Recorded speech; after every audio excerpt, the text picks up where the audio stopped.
Discover the latest health tips, expert advice, and inspiring stories. This is the Health Channel Podcast. Your journey to better health starts now.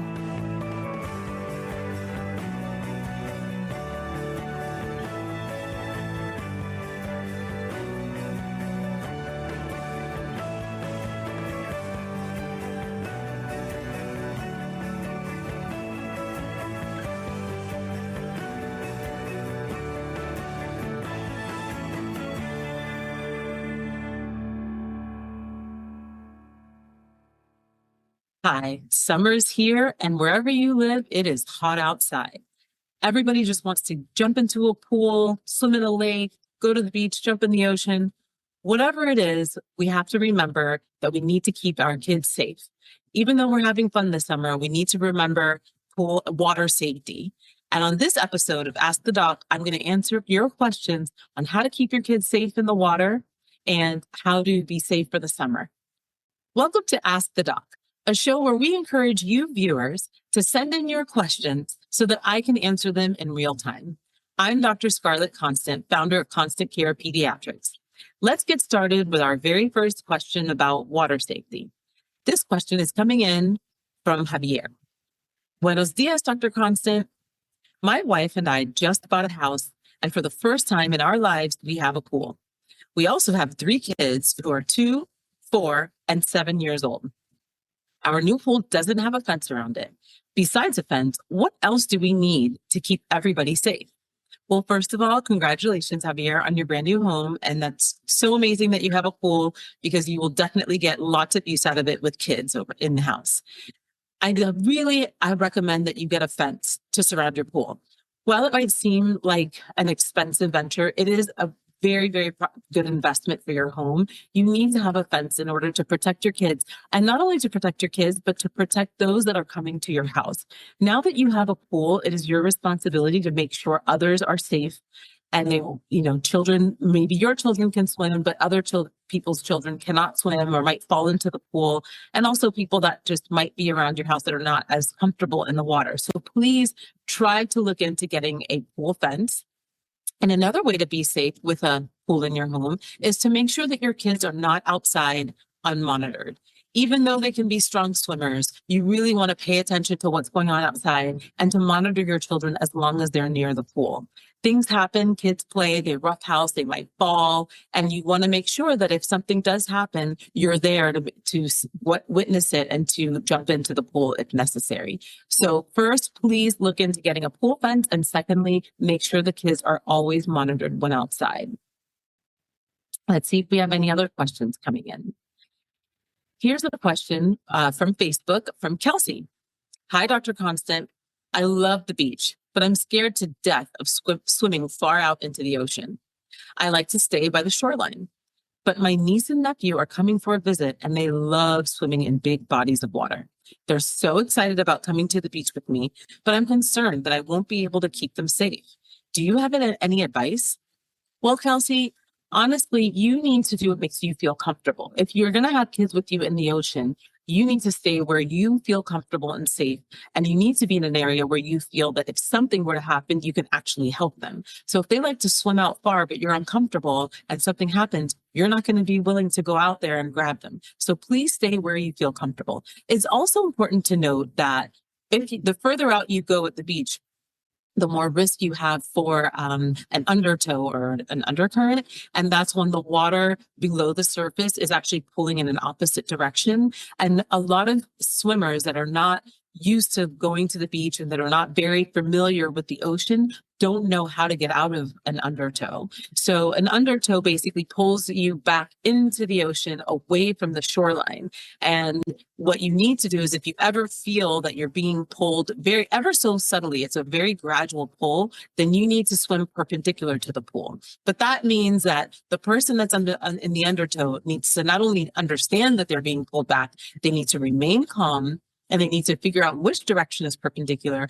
and calmly swim in the perpendicular direction.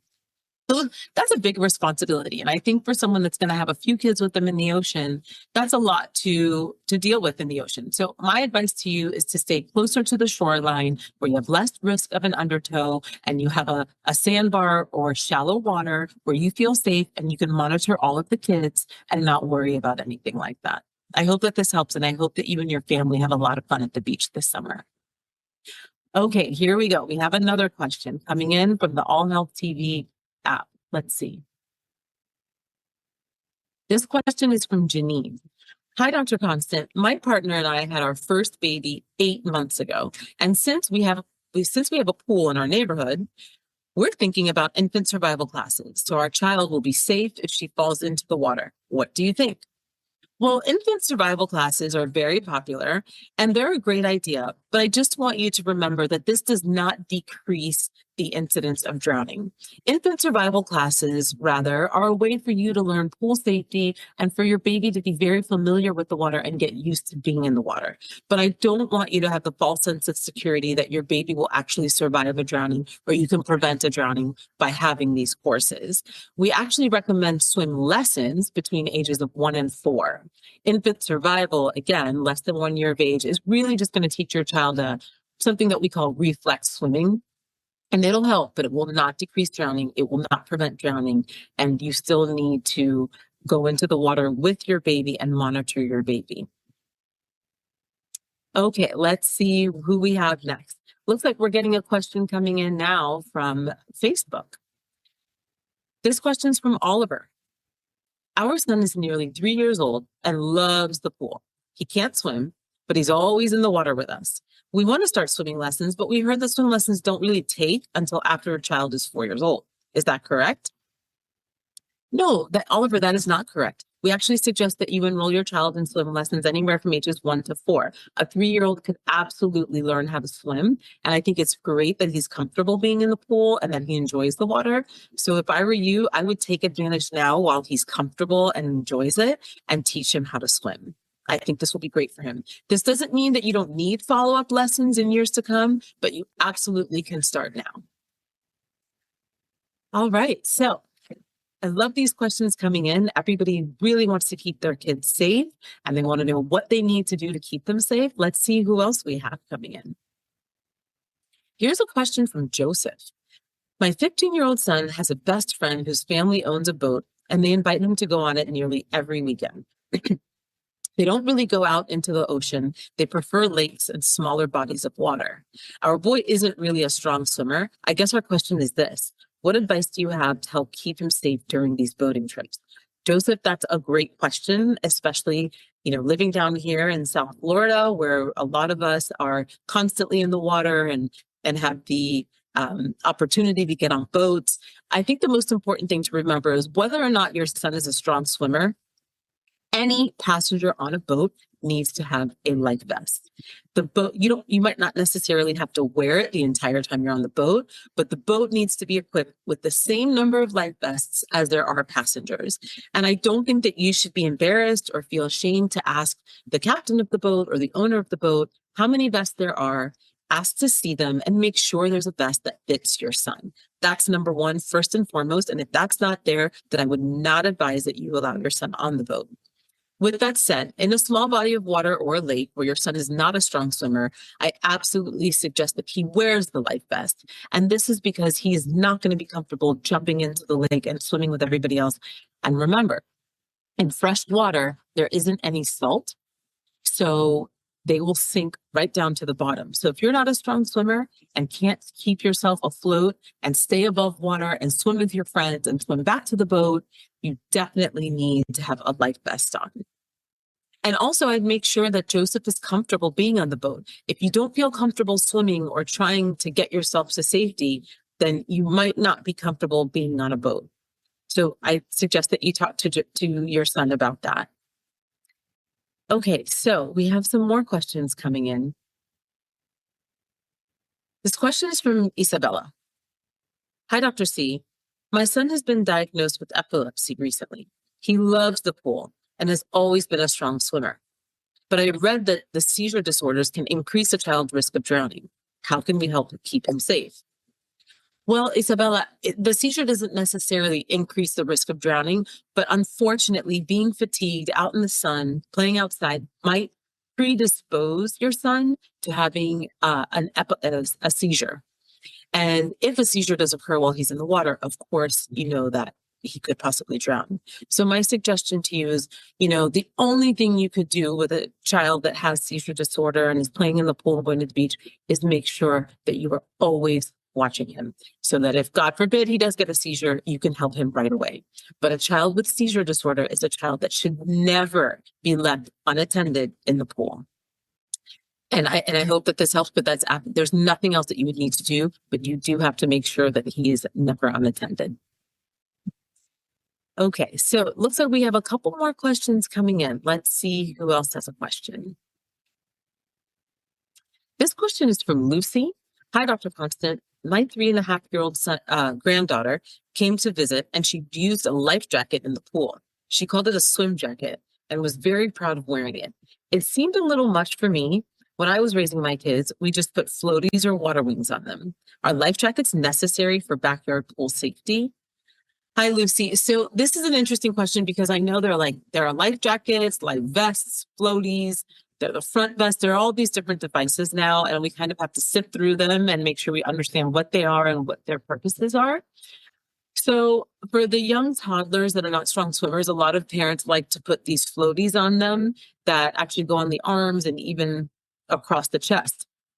And some swim instructors have advised against that because not only, a couple of things. It throws the child into, it keeps the child in a perpendicular position. And so they don't know how to get into the proper swim position and they don't know how to use their swim skills to get out of the situation. They're just constantly vertical and they're unable to manage in the water. It also gives kids a false sense of security. So they believe that they can swim and that they're safe.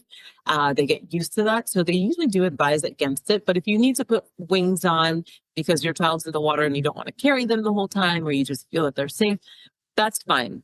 There are life jackets apparently that are not approved for the boat. And some people have been putting their kids in those and letting them float in the water. Again, I think that's a preference by the parent where they feel that they might not need to carry their child the entire time, or maybe they're safer and they don't need to watch them. But I don't want those to be confused with actual life jackets that are supposed to be worn on the boat and that actually have approval for safety on a boat. I don't think that's typically necessary, but again, it's a preference by the parent. And if they feel that their child is safer this way and that their child won't be submerged in the water, then maybe that makes them happy. But you absolutely do not need that for pool safety. As long as they have, floats on or a tube or something, a flotation device that they could hold on to and stay above water and be safe, then I think that's more than fine. I hope that this answered your question. I know that it was a little convoluted, but there are just so many options now in the water. And I think that parents get a little bit confused as to what is the best way to protect their child. So let's see if we have any other questions about pool safety. It looks like we have a question. Okay, well, here we go. Here we have a question actually about immunity and health. Sharice is asking, Doctor, my husband and I have made vitamins and supplements a part of our daily routine. We have a couple kids, so I'm wondering if there are any specific vitamins and or supplements that can help boost a child's immune system. And how do you feel about gummy vitamins for kids? Well, okay. The American Academy of Pediatrics does not strongly recommend vitamins per se. They're great and it's wonderful to give them to your kids, but it's not a requirement. The children are not deficient in vitamins where they would need to take supplements in order to replenish them. However, with that said, I will say that it has been found that fiber and omega-3 are the two components that we tend to be deficient in the American diet across the board, whether it's kids and adults. So if you want to add extra fiber to your child's diet or give a fiber supplement, that is totally recommended.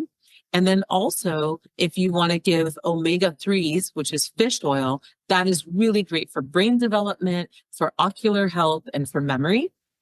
And we strongly suggest that you incorporate that in your child's diet if you'd like to supplement. As far as immunity and boosting an immune system, There aren't vitamins that will do that. Your immune system is already developing. We received our immunity via antibodies from our parents as we were, during the birthing process and with breastfeeding, good sleep hygiene, good diet. Those are all things that will propel the immune system. So you don't necessarily need a vitamin that's going to boost the immune system. And I think there was another part of your question where you were asking, about anything that they could have at night. I think it was just a different type of vitamin. Honestly, the gummy vitamins, excuse me, I forgot about that. The gummy vitamins, those are great. However, dentists are strongly against it. The sugar content in the vitamins actually can cause cavities. And so a lot of dentists have advised to stay away from the gummy vitamins. So I used to give them to my children as well. I love them, but our dentist asked us to kindly switch to a different type of vitamin. Okay, it looks like we have another question about swim safety from Caroline. And this is a question about CPR. Let's see, Caroline. Dr. Constant, we have a 2-year-old and are expecting another child. We are considering taking infant-child CPR classes. Do you think that's necessary? Caroline, absolutely necessary. And as a matter of fact, depending on the hospital that you're delivering at, they offer the CPR classes in the hospital before you deliver. And I strongly encourage you and your partner to take those courses, and anybody else that will be considered a caregiver to your child. So anyone that's going to babysit or take care of your child for extended periods of time should absolutely take infant-child CPR classes. This is something that's important. And what people don't understand is that the CPR for an infant and a toddler is very different for the CPR protocol for an adult. So please make sure that you enroll. And I'm glad that you're asking, and I'm glad that you're being proactive. So looks like we have another question coming in. So this question is from Shanice. Hi, Dr. Constant. In a world where we have a new virus to add to the list, thanks COVID, do you have some tips that can help parents prevent the spread of infection in schools and at home? Hi, Shanice. That's a great question. It's really tough because we've lived a life for so long where we knew viruses were around, but I don't think we were terribly concerned about the spread and containing spread. And now COVID has made us almost hyper aware. It's true. I think that it's very important to teach your children. And it's going to sound so basic, but honestly, we forget the importance of remembering to cover your mouth when you cough, to cover your face when you sneeze, to wash your hands. Wash your hands before you eat. Make sure you wash with your hands with soap and water. You could use hand sanitizer, but soap and water is always a great idea. You want to make sure that if you can't hand wash, you can use the hand sanitizer, and teach your children how to do it. You want to teach your children to avoid touching their face. And really in kids, that means picking their nose or putting their fingers in their mouth or biting their nails. You want to remind them if they cough or sneeze, use a tissue. And if you can't, then use the inner part of your arm with your elbow. Can't tell you how many kids just sneeze into the open air and literally spit on people as they're sneezing. That should be something that's innate to any child, to cover yourself. And then lastly, the hardest thing that's so important to remember, but it's very hard to practice, is if your child is sick, keep them at home. Do not give Tylenol or Motrin or an antitussive medication and then send them on their way. Just because you contain the symptom that day does not mean you've contained the infection. So you're still sending your child to school with a communicable disease. Please keep your child at home.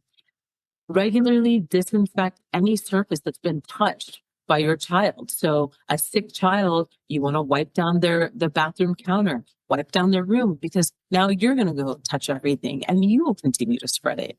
So of course, at home and at school, you want all surfaces to be wiped down and clean. Finally, you want to ensure that there's proper ventilation. And again, as a parent, you really can't ensure this. You have to make sure that the school is doing this and hope that they're taking infection control very seriously. But just ask and make sure that they're properly ventilating classrooms. And at home, you want to properly ventilate the common areas where your child has been exposed. Number 8, what you want to do is, of course, vaccinate against preventable diseases. So if it's flu season, you know it's going around and you want to control the infection, make sure your child is getting their flu vaccine.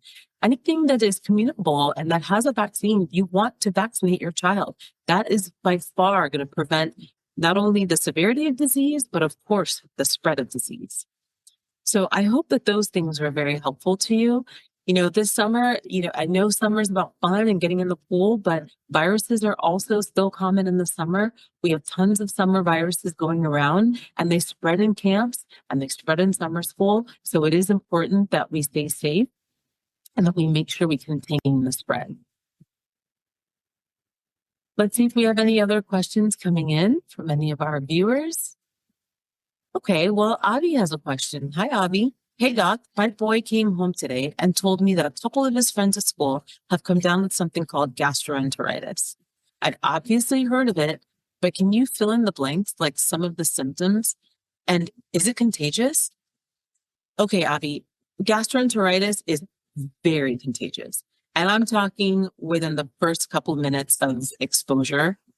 So within the first probably few hours of exposure, a child will start to demonstrate symptoms.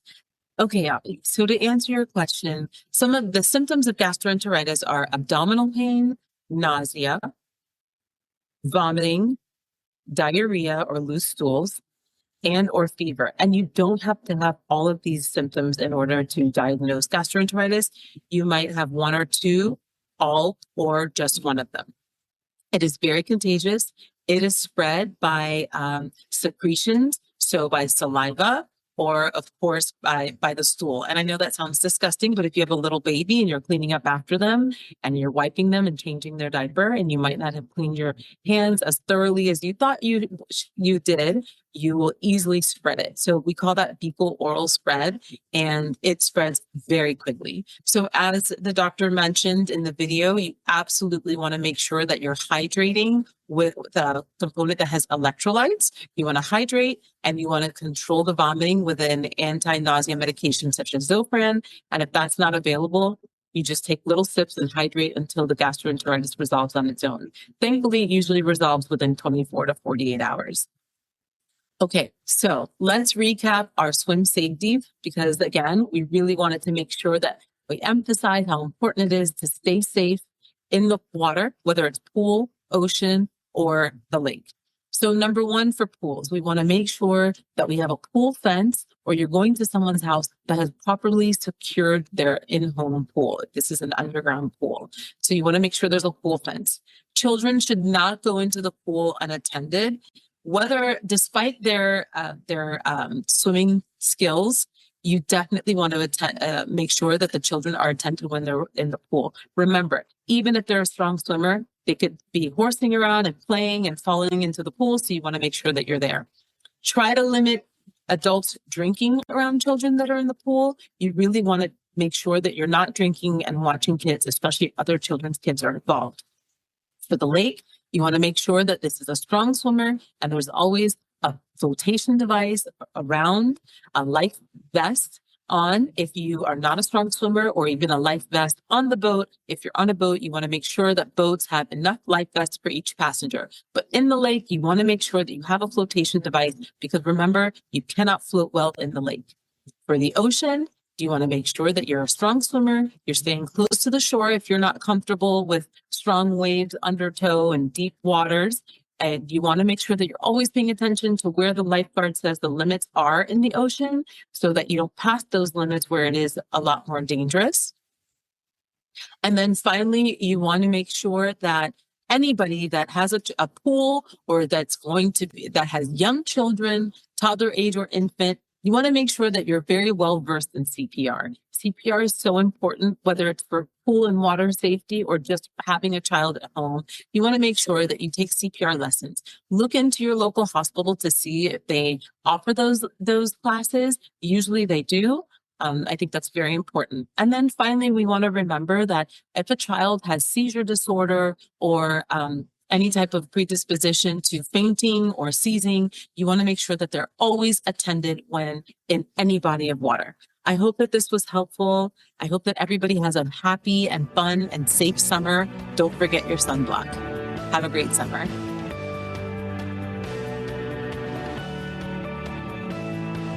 Thank you for listening to the Health Channel podcast. We hope this information has been useful. However, please remember that only your doctor can advise you about what is best for you. Do not start, modify, or suspend treatment based on anything you have heard on this podcast. Please join us again soon.